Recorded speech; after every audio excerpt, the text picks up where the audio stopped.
कैसे हो? उम्मीद करते बहुत बढ़िया और बहुत अच्छे। हम तो है ही अच्छे। हम आपका कलकत्ता का अनीता बंगाली लड़की हूँ, लेकिन इवेंट ग्रुप चलाते हैं, एंट्री थीम चलाते हैं, कॉर्पोरेट शो करते हैं। अब कोई पूछते हैं मैम एंट्री थीम क्या है, वीडियो तो हम भेजते हैं और छोड़ते हैं, आप लोगों को तो पता ही है। ग्रूम एंट्री रहता है, ब्राइडल एंट्री रहता है, जयमाला रहता है ना। और ऐसे ही हम बैक टू बैक काम करिए, आप लोग ऐसे ही सपोर्ट करिए, बहुत बढ़िया, बहुत ही अच्छा लगता है आप लोग का प्यार।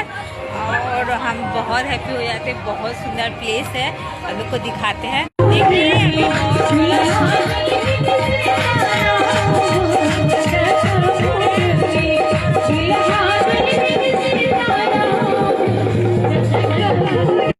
ग्रुप हम लोग का सब एक साथ बहुत मस्ती करेंगे, बैक टू बैक काम। हेलो।